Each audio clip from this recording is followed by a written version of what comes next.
Hello बच्चों, TSP Jodhpur के YouTube channel में आपका स्वागत है। आज अपन पढ़ने वाले हैं क्लास 10 का चैप्टर इलेक्ट्रिक करंट, विद्युत धारा। देखिए, पहले डिस्कस करते हैं विद्युत धारा होती क्या है।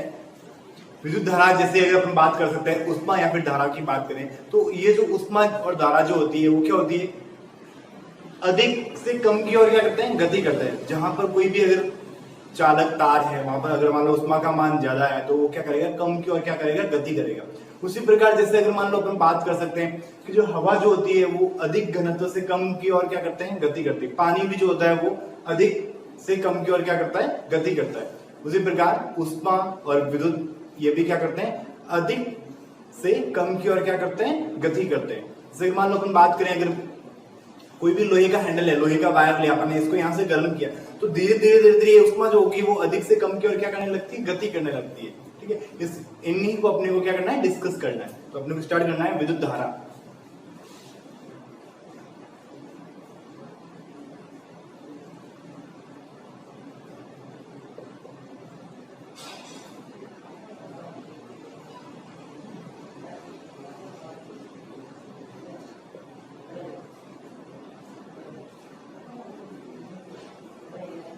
इलेक्ट्रिक करंट, अब देखिए होता क्या है विद्युत धारा। सबसे पहले डेफिनेशन देखते हैं विद्युत धारा होती क्या है। कोई भी आवेश प्रवाह की जो दर होती है उसे अपन लोग क्या बोल सकते हैं, विद्युत धारा बोल सकते हैं। किसी भी परिपथ के अंदर, किसी भी विद्युत परिपथ में आवेश प्रवाह की दर को क्या बोलते हैं, विद्युत धारा बोलते हैं। या दूसरे शब्दों में ये भी बोल सकते हैं कि किसी विद्युत परिपथ में एकांक समय में प्रवाहित होने वाले आवेशों की मात्रा को विद्युत धारा कहते हैं। अब बात करते हैं विद्युत परिपथ क्या होता है। चल रही होगी अपने पास में एकांक समय में प्रवाहित आवेश,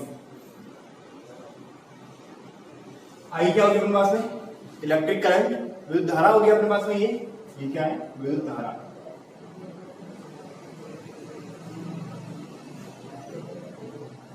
विद्युत धारा अपना आई से रिप्रेजेंट करते हैं। ये क्यू क्या होगी अपने पास में, आवेश,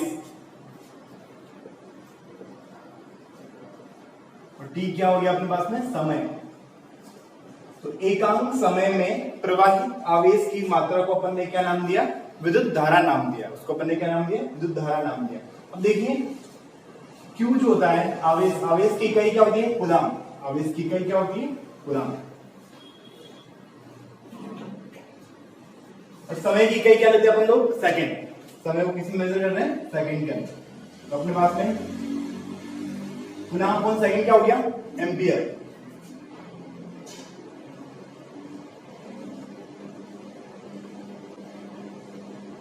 अपने पास में क्या क्या, एम्पियर। इसका मतलब क्या हो गया, विद्युत धारा की इकाई क्या आ गई अपने पास में,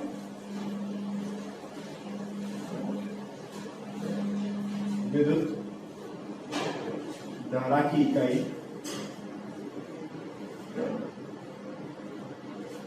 एम्पियर।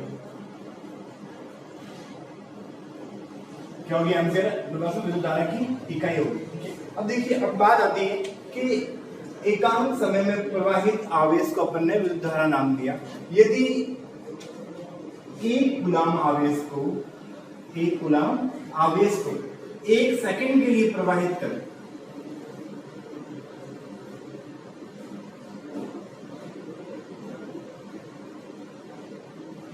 एक कूलाम आवेश को किसी विद्युत परिपथ में एक कूलाम आवेश को 1 सेकंड के लिए प्रवाहित करें तो उत्पन्न धारा का मान कितना होगा। देखिए पास में क्या आएगा, I इक्वल टू 1/1। एक कूलाम आवेश और 1 सेकंड, तो अपने पास में I कितना आ गया, 1 एम्पियर। I कितना आ गया अपने पास में, 1 एम्पियर। तो ये 1 एम्पियर की डेफिनेशन हो जाती है। 1 एम्पियर की डेफिनेशन क्या रहेगी कि किसी भी विद्युत परिपथ में एक कूलाम आवेश को 1 सेकंड के लिए प्रवाहित करने पर उत्पन्न विद्युत धारा का मान 1 एम्पियर होगा। उसमें जो उत्पन्न विद्युत धारा होगी वो किसके इक्वल होगी, 1 एम्पियर के बराबर होगी। अब देखिए अपन इतनी देर से डिस्कस कर रहे हैं विद्युत परिपथ। अब ये विद्युत परिपथ क्या होता है, देखिए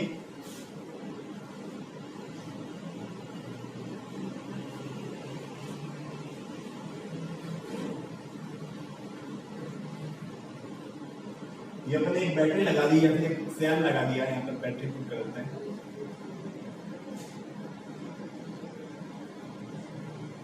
इसको हम लोगों ने ई से रिप्रेजेंट किया। यहाँ पे अपन ने बैटरी लगा दी है,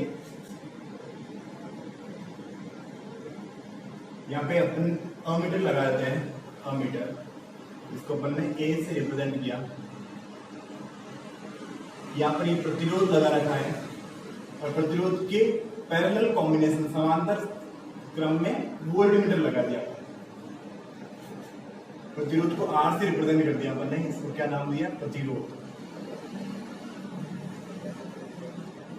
अब देखिए, जो भी अमीटर जो हमेशा लगता है वो किस क्रम में लगता है, श्रेणी क्रम में लगता है, जबकि वोल्टमीटर जो लगता है वो कौन से क्रम में लगेगा, समांतर क्रम में लगेगा। जैसे आगे देखते हैं तो यहाँ पे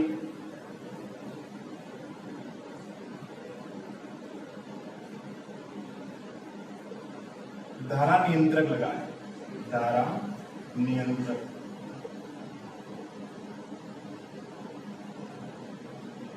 रियोस्टेट, ये रियोस्टेट का काम क्या होता है, धारा को नियंत्रण करने का। ये जो ऊपर जो कुंडली होती है कैसी होती है, मूवेबल होती है, गतिशील होती है, इसको अपन लोग अपने हिसाब से एडजस्ट कर सकते हैं। तो ये धारा को क्या करता है, नियंत्रित करता है। और यहाँ पर अपन क्या लगाता है, स्विच लगाता है।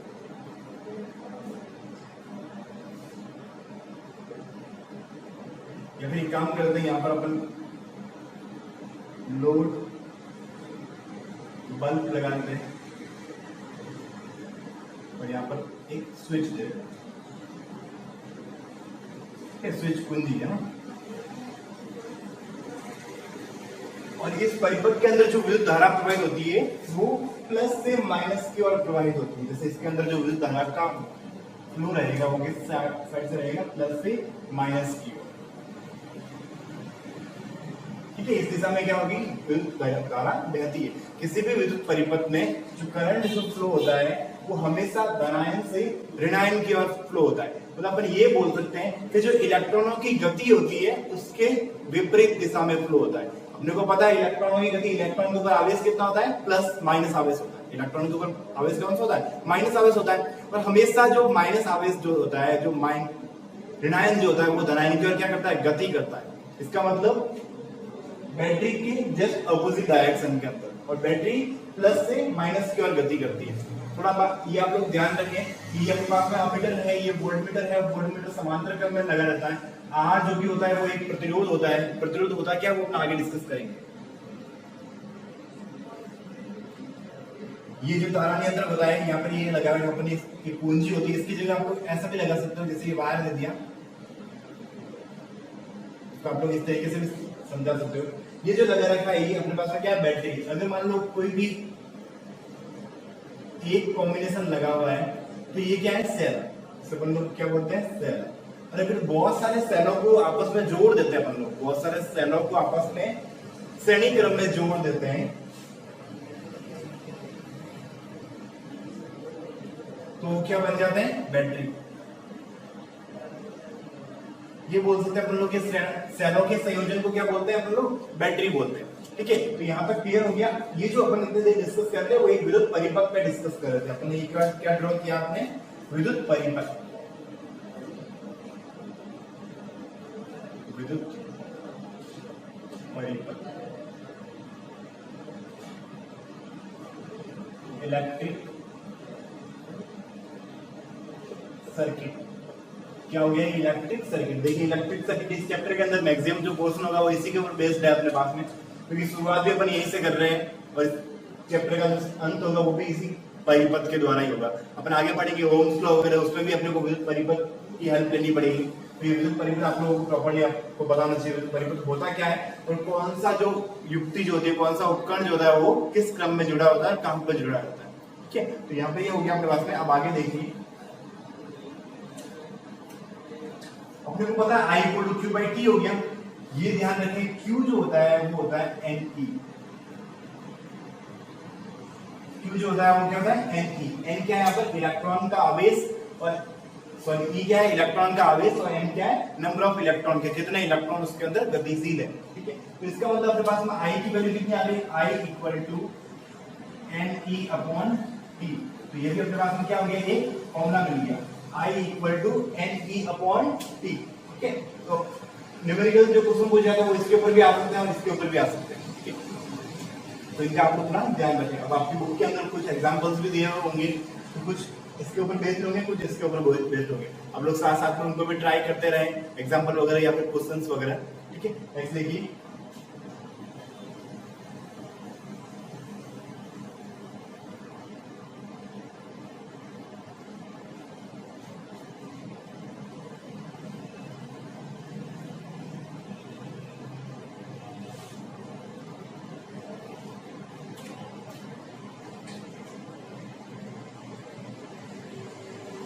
नेक्स्ट टॉपिक अपने बात में पोटेंशियल एंड पोटेंशियल डिफरेंस, विभवांतर एंड विद्युत विभव।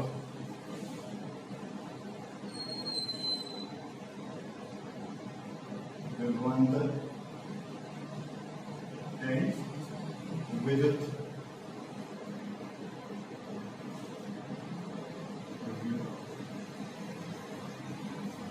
देखिए क्या होता है विभवांतर और क्या होता है विद्युत विभव, इनके बारे में डिस्कस करते हैं।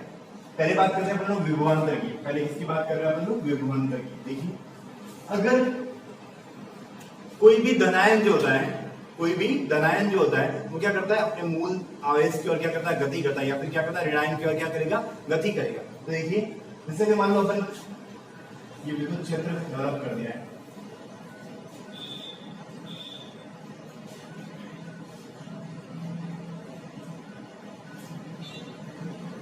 यहाँ पर क्या है, विद्युत क्षेत्र है, और यहाँ पर कोई भी एकांक धनायन, यहाँ पर क्या एकांक धनायन या फिर धनावेश है, ये यहाँ पर एक एकांक धनावेश है।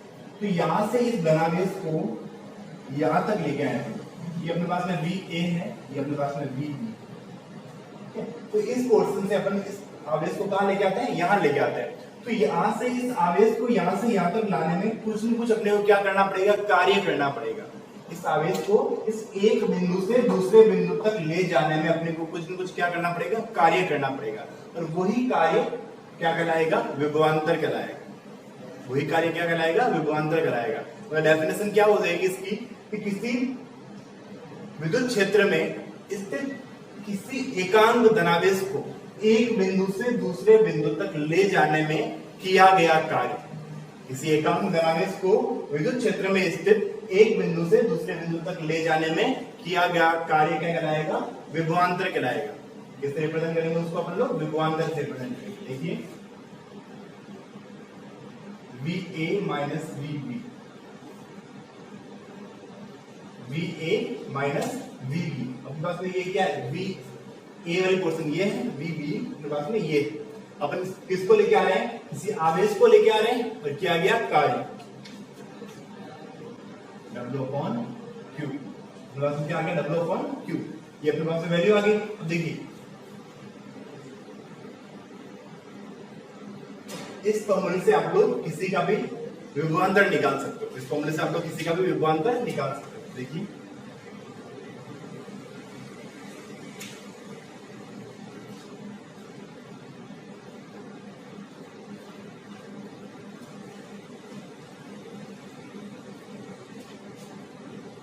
इसकी इकाई क्या होती है, जैसे W को अपन लोग किससे रिप्रेजेंट करते हैं, जूल से, और Q क्या होता है, कूलाम। तो विभवांतर की इकाई क्या हो जाएगी, जूल अपॉन कूलाम क्या होता है, वोल्ट। तो विभवांतर की अपने पास में इकाई आ गई है वोल्ट। ठीक, अब नेक्स्ट देखिए, नेक्स्ट अपने पास आता है विद्युत विभव।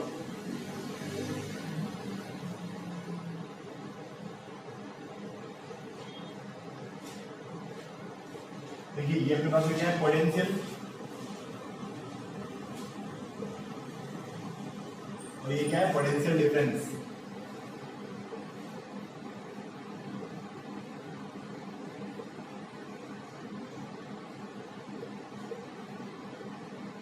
देखिए विद्युत विभव क्या होता है, किसी इसमें पहले क्या पढ़ा था, विद्युत क्षेत्र में लेके आ रहे थे। देखिए यहाँ पर क्या हो रहा है, ये विद्युत क्षेत्र उत्पन्न कर दिया आपने,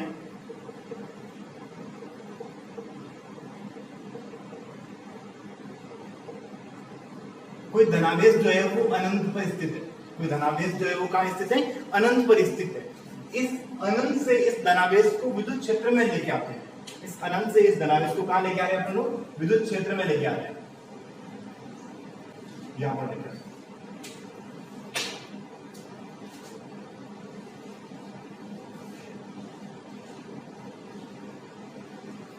ये V इंफिनिटी हो गया, ये अपने पास में VA हो गया। तो अपन क्या कह रहे हैं कि किसी भी धन आवेश को अनंत से विद्युत क्षेत्र में लाने में किया गया कार्य विद्युत विभव कहलाएगा या पोटेंशियल डिफरेंस कहलाएगा। ठीक है, इसको अपन लोग कैसे रिप्रेजेंट करेंगे, VA minus V infinity equal to W upon Q। ठीक है, और अब यदि अपन ये मान लें V इंफिनिटी जो होता है वो 0 के बराबर, V इंफिनिटी को अपन ने क्या मान लिया, 0 मान लिया, तो अपने पास में क्या आ जाएगा, VA जो होता है वो किसके इक्वल है, W अपॉन Q के इक्वल है। किसके इक्वल कर दिया अपने, W अपॉन Q के इक्वल कर दिया। और अपन कह रहे हैं कि एकांक धनावेश है, आवेश कैसा है, एकांक धनावेश है, इसका मतलब क्या हो गया, Q equal to 1 coulomb, Q equal to क्या हो गया, 1 कूलम हो गया। तो अपने पास में क्या आ गया, VA equal to W upon 1 आएगा तो उसको हम लोग W से रिप्रेजेंट कर सकते हैं, W से शो कर सकते हैं। इसका मतलब क्या हो गया, किसी एकांक धनावेश को अनंत से विद्युत क्षेत्र में लाने में जो कार्य होता है वो उसके किसके बराबर होता है, विद्युत विभव के बराबर होता है, उसके विभवांतर के बराबर होता है। ठीक है, तो ये बातें क्लियर हो गई आप लोगों को।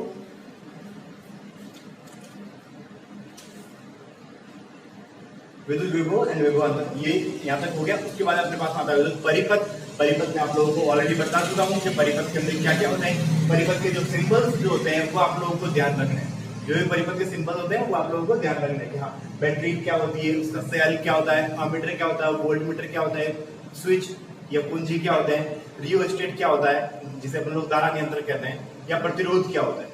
ठीक है, रेजिस्टेंस या फिर प्रतिरोध। ठीक है, उसके बाद में नेक्स्ट अपने पास टॉपिक आता है ओम्स लॉ, ओम का नियम।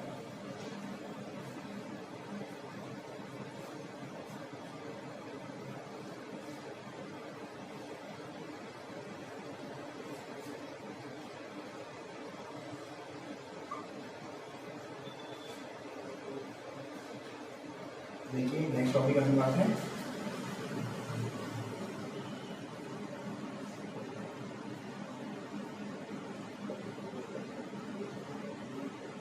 ओम का नियम।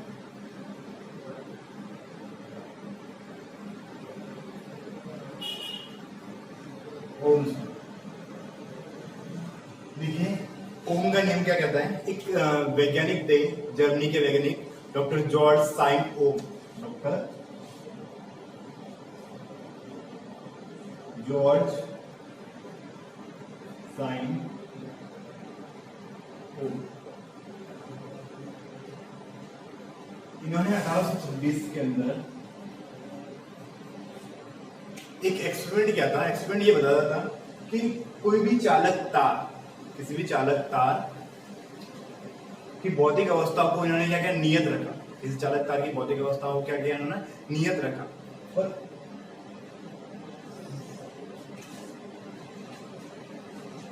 वोल्टेज V एंड I के बीच में एक संबंध स्थापित किया। वोल्टेज इसका विभवांतर और उसके अंदर उत्पन्न धारा के बीच में एक संबंध स्थापित किया। इसे ही अपन लोग क्या कहते हैं, ओम का नियम कहते हैं। अभी ओम का नियम था किस प्रकार से, इन्होंने अपना नियम इस तरीके से दिया था। इन्होंने कहा था किसी चालक तार की भौतिक अवस्था को अपन लोग क्या करते हैं, नियत रखते हैं। भौतिक अवस्था मतलब उसका ताप, दाब, लंबाई, क्षेत्रफल, इन सबको क्या करते हैं, नियत रखते हैं। और उस चालक तार में क्या करते हैं, विद्युत धारा प्रवाहित होने देते हैं। तो उसके अंदर उत्पन्न विभवांतर का मान जो होता है वो धारा की क्या होता है, समानुपाती होता है। जॉर्ज साइन ओम ने क्या बताया था कि मतलब पहले ये बता दिया था उन्होंने कि हाँ V और I के बीच में संबंध स्थापित किया, और फिर उन्होंने क्या किया था, चालक तार की भौतिक अवस्था को नियत रखकर चालक तार में विद्युत धारा प्रवाहित की। तो जैसे ही विद्युत धारा प्रवाहित की तो उसके अंदर उत्पन्न विभवांतर का जो मान होता है वो धारा के क्या आया, समानुपाती आया। ठीक है, तो यही क्या था, ओम का नियम था। इसे अपन लोग क्या कहते हैं, ओम का नियम कहते हैं। अब देखिए V समानुपाती I, V equal to R I। यहाँ पर R क्या है, प्रतिरोध, नियतांक। यहाँ पर R क्या मिला अपने को, एक नियतांक मिला है, जिसे अपन लोग क्या कहते हैं, प्रतिरोध कहते हैं। ठीक है। अब यहाँ से आप लोग v equal to R I, यहाँ से आप किसी की वैल्यू को आप लोग फाइंड कर सकते हो। जैसे कि मान लो मुझे i चाहिए तो मैं क्या करूंगा, i equal to v upon R. यहाँ से मुझे r चाहिए, r equal to v upon I. अब v क्या है, विभवांतर है, इसको अपन लोग किसमें मापते हैं, वोल्ट में मापते हैं। I क्या है, विद्युत धारा है, जिसको अपन लोग एम्पियर में मापते हैं। ठीक है, और वोल्ट अपॉन एम्पियर क्या होता है, ओम।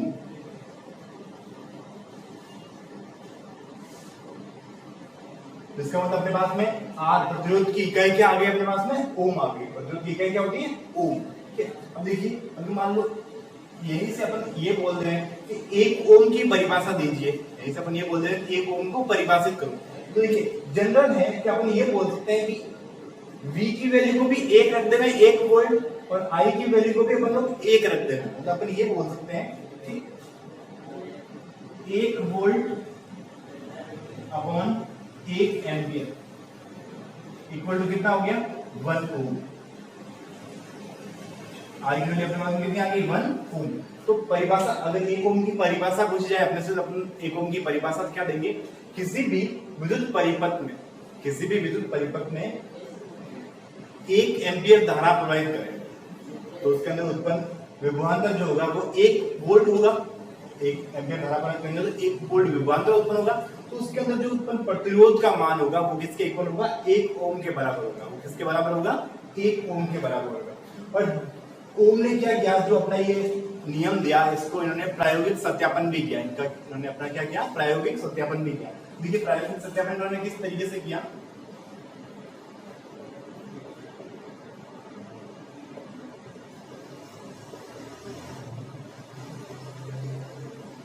प्रैक्टिकली इन्होंने प्रूव किया था कि हाँ ये जो नियम दिया गया है वो नियम क्या है, सही है। इन्होंने बताया था कि जैसे जैसे इन्होंने क्या किया, विद्युत परिपथ लिया, विद्युत परिपथ ड्रॉ कर दिया, जो अपन थोड़े पहले विद्युत परिपथ बनाया था, ऐसा परिपथ बना दिया और उसके अंदर विद्युत धारा को प्रवाहित किया। उसके अंदर क्या किया, विद्युत धारा को प्रवाहित किया। वहां पर 2 मीटर लगे, एक तो जिसको अपन लोग अमीटर बोलते हैं, ए से रिप्रेजेंट किया था, एक वोल्ट मीटर बोलते हैं जिसको वी से रिप्रेजेंट करते हैं। ठीक है, वोल्ट मीटर जो होता है वो समांतर क्रम में जुड़ा होता है। जैसे ये लगा हुआ है वायर, इसके समांतर क्रम में ऐसे जुड़ा हुआ रहेगा वोल्ट मीटर, और इसी के साथ में ऐसे श्रेणी क्रम में क्या जुड़ा हुआ रहेगा, अमीटर जुड़ा हुआ रहेगा। ठीक है, तो इन दोनों से इन्होंने क्या किया, रीडिंग नोट की। ठीक है, दोनों को क्या कहते हैं, एक अमीटर और एक वोल्ट मीटर, दोनों से इन्होंने क्या किया, रीडिंग नोट की। जो भी रीडिंग आई, जैसे जैसे करंट को फ्लो होने दिया और उसकी क्या की, उन्होंने रीडिंग नोट की और रीडिंग को नोट करके एक ग्राफ ड्रॉ किया, आई एंड बी के बीच में, धारा और विभवांतर के बीच में इन्होंने क्या किया, एक ग्राफ ड्रॉ किया। और वो ग्राफ कैसा आया, इनके पास में एक स्ट्रेट लाइन ग्राफ मिला है। जैसे ये वैल्यू को ऐसे मिली, कोई यहाँ पे मिली, कोई यहाँ पर मिली, तो जो इनको ग्राफ मिला वो ग्राफ कैसा मिला, इनको एक सीधी रेखा ग्राफ मिला। ठीक है, तो ये इस बात को प्रूव करता है कि जो I का मान जो होता है वो V के कैसा होता है, समानुपाती होता है। किस बात को प्रूव करता है कि V समानुपाती I। ठीक है, ये इनका क्या था, प्रायोगिक सत्यापन था। तो इसलिए अपन ये बोल सकते हैं कि अगर ओम के नियम में अगर V और I के बीच में अगर अपन ग्राफ ड्रॉ करते हैं तो ग्राफ हमेशा अपने को कैसा मिलेगा, सीधी रेखा प्राप्त होगा। इसके ऊपर न्यूमेरिकल क्वेश्चन भी पूछे जाते हैं, I equal to V upon R, या यहाँ से ये पूछ सकता है R equal to V upon I, या V equal to I R. ठीक है, इसके ऊपर किसी के ऊपर बेस्ड न्यूमेरिकल क्वेश्चन पूछे जा सकते हैं, तो आप लोगों को इन फॉर्मूलों को ध्यान में रखना होगा। ठीक है, अब देखिए नेक्स्ट अपन पढ़ते हैं प्रतिरोध।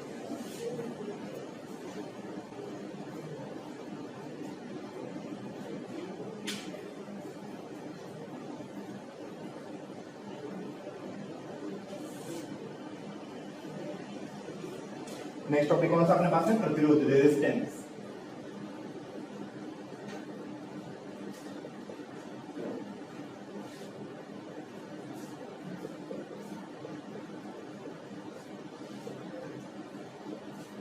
देखिए प्रतिरोध क्या होता है, कोई भी चालक तार लिया अपन ने, कोई भी एक वायर लिया, जैसे कॉपर का वायर ले सकते हैं, एल्यूमिनियम का वायर ले सकते हैं, सिल्वर का वायर ले सकते हैं। तो अपन ये बोल सकते हैं कि कोई भी चालक तार होगा वो किससे बना होगा, किसी न किसी तत्वों से बना होगा, किसी किसी परमाणुओं या अणुओं से मिलकर बना होगा।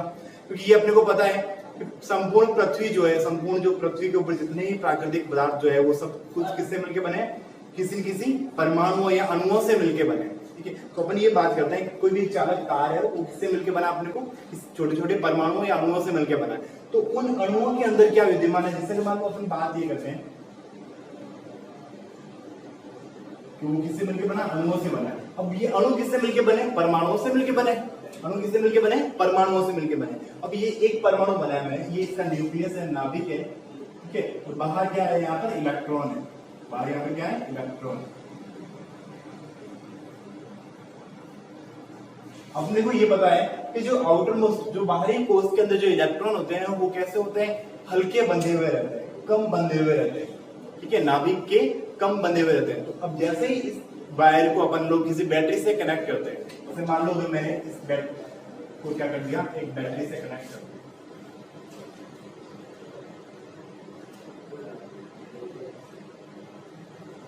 ध्यान रखें आप लोग, सेल नहीं, मैंने बैटरी बनाया नहीं, फिर बच्चे कहेंगे हाँ सर ने बैटरी बोला और सेल बना दिया, ठीक है। तो अपन ने क्या किया, इसको एक बैटरी से कनेक्ट कर दिया। तो बैटरी के अंदर क्या होता है, करंट प्लस से माइनस की ओर फ्लो होगा, करंट क्या होगा, प्लस से माइनस की ओर फ्लो होगा। पर अपने मैंने थोड़ी देर पहले आपको ये बताया था कि जो विद्युत धारा जो होती है वो प्लस से माइनस की ओर फ्लो होती है, लेकिन इलेक्ट्रॉन जो होते हैं वो माइनस से प्लस की ओर फ्लो होते हैं। हमेशा विद्युत धारा के क्या होते हैं, ऑपोजिट, विपरीत दिशा में गति करते हैं। तो ये इलेक्ट्रॉन जो होते हैं वो क्या करते हैं, इसकी विपरीत दिशा में क्या करने लगते हैं, गति करने लगते हैं। इलेक्ट्रॉन जो होते हैं इसकी विपरीत दिशा में क्या करने लगते हैं, गति करने लगते हैं। तो ये जो आवेश है, जो ऊर्जा है, उस ऊर्जा का क्या करता है, ये विरोध करते हैं। इस ऊर्जा का क्या करते हैं, ये विरोध करते हैं। उससे ही अपन लोगों ने क्या नाम दिया है, प्रतिरोध नाम दिया है। इससे अपन लोगों ने क्या नाम दिया, प्रतिरोध नाम दिया। तो छोटे शब्दों में या फिर शॉर्ट में अपन ये समझ सकते हैं, आवेश प्रवाह में उत्पन्न बाधा को प्रतिरोध कहते हैं। कोई भी आवेश जो प्रवाह प्रवाहित हो रहा है उसके अंदर जो बाधा उत्पन्न होती है, जो रुकावट उत्पन्न होती है, उसे अपन लोगों ने क्या नाम दे दिया, प्रतिरोध नाम दे दिया, रेजिस्टेंस नाम दे दिया, ठीक है। ये क्लियर हो गया आप लोगों को कि हाँ, आवेश प्रवाह में उत्पन्न बाधा को अपन लोगों ने क्या नाम दिया, प्रतिरोध नाम दिया। और प्रतिरोध जो होता है वो हमेशा क्या होता है, चालकता के विपरीत होता है। अगर किसी में अगर प्रतिरोध का मान अधिक है तो चालकता क्या होगी, कम होगी, और अगर किसी प्रतिरोध का मान कम है तो चालकता क्या होती है, अधिक होती है, ठीक है। तो चालकता ये देख सकते हो आप लोग कैसे, प्रतिरोध व्युत्क्रमानुपाती होता है चालकता। इंपॉर्टेंट लाइन है ये, प्रतिरोध जो होता है वो चालकता का क्या होता है, व्युत्क्रमानुपाती होता है। जैसे जैसे आप चालकता का मान बढ़ाओगे तो प्रतिरोध का मान क्या होता जाएगा, कम होता जाएगा, या फिर आप प्रतिरोध का मान बढ़ाओगे तो चालकता का मान क्या होता जाएगा, कम होता जाएगा। तो अपन डेफिनेशन क्या दे सकते हैं, आवेश प्रवाह में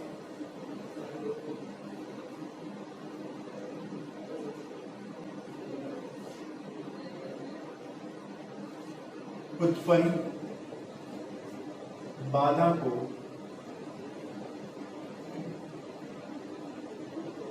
प्रतिरोध कहते हैं। आवेश प्रवाह में उत्पन्न बाधा को क्या कहते हैं, प्रतिरोध कहते हैं। अब देखिए यहाँ तक तो क्लियर हो गया। अब अपन बात करते हैं ये प्रतिरोध का जो मान होता है वो किन किन बातों पर निर्भर करता है। प्रतिरोध का जो मान होता है वो किन किन बातों पर निर्भर करता है, देखिए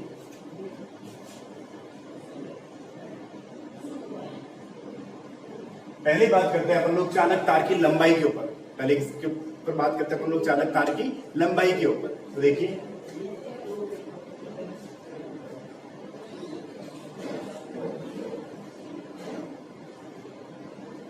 चालक तार की लंबाई,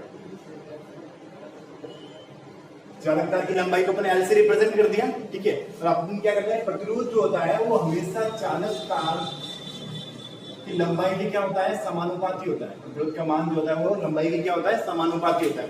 मतलब अपन ये कह सकते हैं अगर छोटा वायर है तो उसमें प्रतिरोध का मान क्या होगा, कम होगा, और अगर वही लंबा वायर है तो उसमें प्रतिरोध का मान क्या होगा, अधिक होगा। अगर 1 किलोमीटर दूरी पर अगर अपने को लाइट की सप्लाई करनी है तो समान मोटाई के वायर में 1 किलोमीटर ज्यादा दूरी पर सप्लाई करनी है तो थोड़ा सा मुश्किल होगा। और वही अगर मान लो 2 मीटर पे सप्लाई करनी है, 1 मीटर पे सप्लाई करनी है तो वो फास्ट होगा, क्योंकि उसमें क्या होगा, चालक उसमें लंबे वायर में क्या हो गया, प्रतिरोध का मान क्या हो गया, बढ़ गया। क्योंकि अपन क्या करें, R इक्वल समानुपाती किसके, L के, ठीक है। दूसरी बात करते हैं अपन लोग अनुप्रस्थ चालक तार के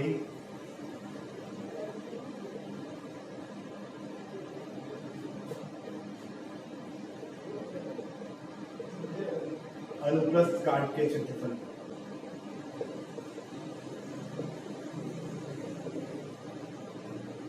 चालक तार के अनुप्रस्थ काट के क्षेत्रफल, इनको इसको अपन लोग ए से रिप्रेजेंट करते हैं। ठीक है, अगर वायर पतला होगा तो प्रतिरोध का मान बढ़ेगा, अगर वायर मोटा होगा तो प्रतिरोध का मान क्या होगा, कम होगा। इसका मतलब अपन क्या कह सकते हैं कि जो आर जो होता है वो व्युत्क्रमण होता है ए के। ठीक है, इनवर्सली प्रोपोर्शनल किसके होता है, ए के, मतलब इसकी मोटाई के। अगर मान लो अपन मोटाई को बढ़ाएंगे तो प्रतिरोध का मान क्या होगा, कम होगा। ठीक है, तो इन दोनों समीकरण से अपन क्या फाइंड करते हैं, समीकरण 1 और 2 से अपन क्या देखते हैं कि आर जो होता है वो समानुपाती अपन ने किसके लिए लिया, एल अपॉन ए। किसके लिए लिया अपन ने, एल अपॉन ए। अब इसको अपन लोग ऐसे लिख सकते हैं, R equal to rho L upon A. यहाँ पर एल वाई की लंबाई है, ए अनुप्रस्थ काट का क्षेत्रफल है और आर क्या है, प्रतिरोध है। ठीक है, अपने पास में ये एक वैल्यू आई है रो, इसको आप लोग कुछ बुक्स इसको के से भी रिप्रेजेंट करती है, आप लोग के या रो कुछ भी मान सकते हो। इसको हम लोग बोलते हैं विशिष्ट प्रतिरोध, विशिष्ट प्रतिरोध, या इसको हम बोल सकते हैं प्रतिरोधकता।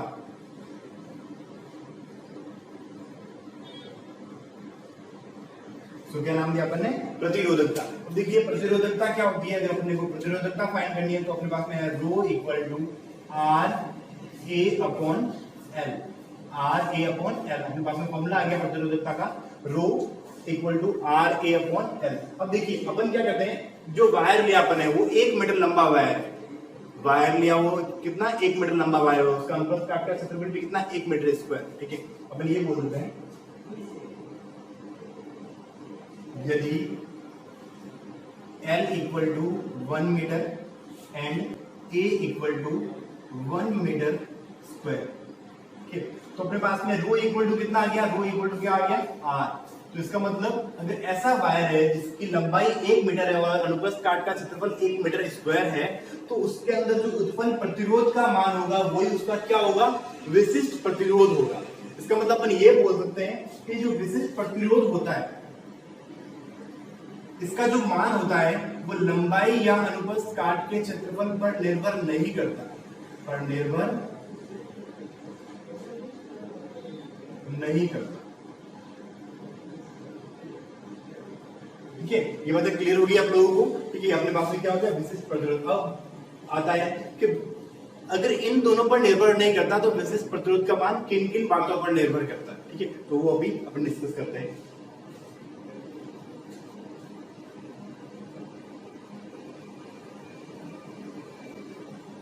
देखिए आगे अपने को क्या पढ़ना है, अपने पास में नेक्स्ट है प्रतिरोध की ताप पर निर्भरता। प्रतिरोध की ताप पर निर्भरता, देखिए इसमें क्या होता है, कुछ ऐसे अलग अलग तत्वों के बारे में अपन डिस्कस करते हैं। सबसे पहले कुछ ऐसे तत्व होते हैं अगर इनको अगर अपन तापमान को बढ़ाते हैं, उनके अगर अपन तापमान को बढ़ाते हैं उनके साथ में, तो प्रतिरोध का मान भी क्या होता है, बढ़ने लगता है। जैसे देखिए फर्स्ट अपन बात करते हैं सोना, चांदी, कॉपर। अगर इन धातुओं को अपन लेते हैं, अगर इनका अपन क्या करते हैं, तापमान को क्या करते हैं, बढ़ाते हैं, तो प्रतिरोध भी क्या होगा, बढ़ेगा। अगर तापमान को बढ़ाएंगे तो प्रतिरोध भी क्या होगा, बढ़ेगा। ठीक है, तो ये क्या, जैसे अभी अपन तीनों को लिया है, अभी इनसे किसी को लेंगे अपन लोग, तो तापमान को अगर जैसे बढ़ाते हैं तो प्रतिरोध का मान क्या होगा, बढ़ता है। इसका मतलब प्रतिरोध तापमान पर निर्भरता क्या होगी कि प्रतिरोध के साथ साथ तापमान के साथ साथ प्रतिरोध का मान भी क्या होगा, बढ़ेगा। लेकिन कुछ ऐसे होते हैं जैसे मिश्र धातु, कुछ मिश्र धातु ऐसे होते हैं जिनको अगर अपन तापमान को चेंज करते हैं, जिनके साथ में अपन अगर तापमान को चेंज करते हैं तो प्रतिरोध के मान बहुत कम चेंज होता है। प्रतिरोध का मान क्या होता है, बहुत कम चेंज होता है। देखिए जैसे धातु को अपन लेते हैं, एक लेता हूं मैं कांस्टेंट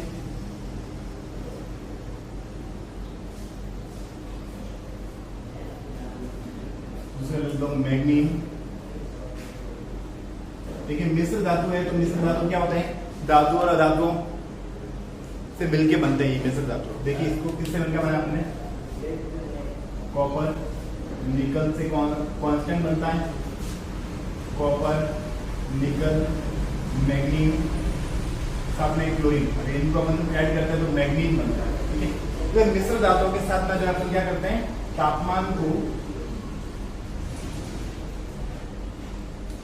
चेंज करते हैं तो प्रतिरोध क्या होता है,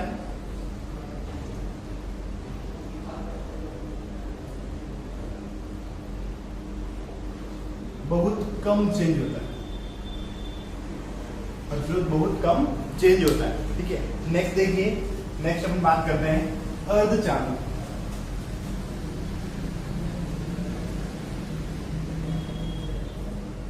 अर्धचालकों में अपन ने लिया सिलिकॉन एंड जर्मेनियम,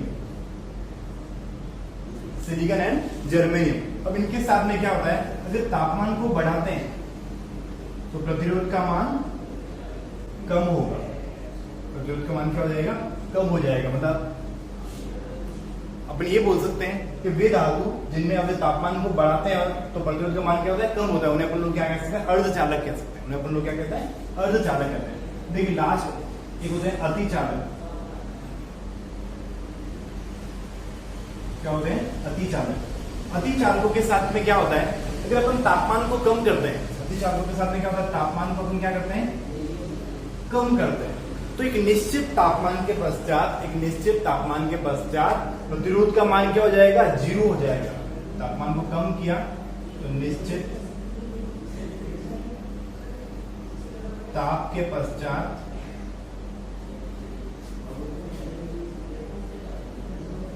प्रतिरोध 0 हो जाएगा। प्रतिरोध क्या हो जाएगा, 0 हो जाएगा। एग्जाम्पल देख सकते हैं आप लोग, मरकरी पारा को ले सकते हो एग्जाम्पल,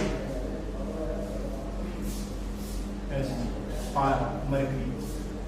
मरकरी के साथ में क्या होता है, जैसे अगर लोग मरकरी का तापमान में अपन कम करते हैं, तो मान लो जैसे मैंने इसका तापमान 4.2 डिग्री केल्विन तक किया, तो इसके बाद में इससे कम तापमान पर क्या हो जाएगा, प्रतिरोध का मान जो होगा वो क्या हो जाएगा, 0 हो जाएगा। प्रतिरोध का मान कितना हो जाएगा, 0 हो जाएगा।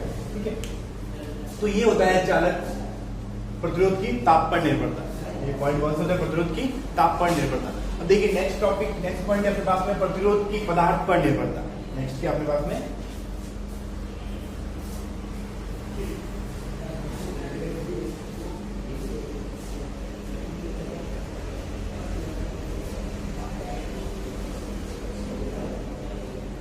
प्रतिरोध की पदार्थ पर निर्भरता।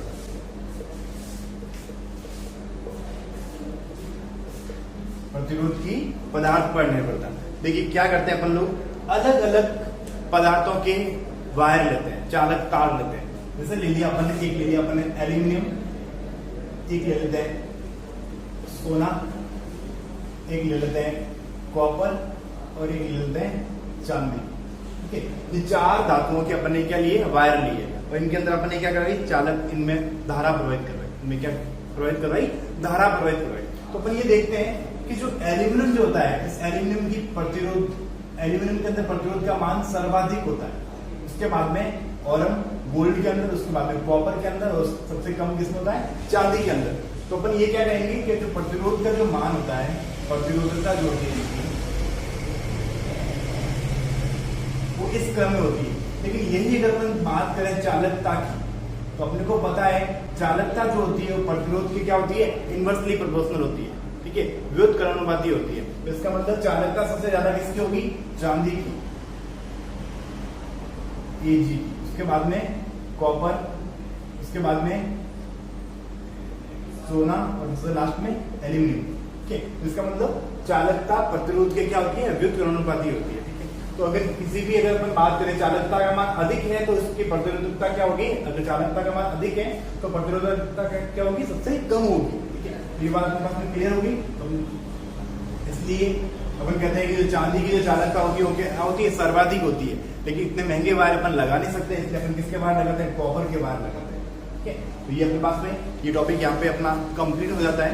अब नेक्स्ट अपन बढ़ेंगे इसके बाद में प्रतिरोधों का संयोजन। प्रतिरोधों का संयोजन, उसमें अपने को पढ़ना है एक तो पैरेलल कॉम्बिनेशन पढ़ना है और एक सीरीज कॉम्बिनेशन पढ़ना है, समांतर एंड श्रेणी क्रम संयोजन पढ़ना है। ठीक है, वो अपन नेक्स्ट पार्ट में पढ़ेंगे। Okay, thank you.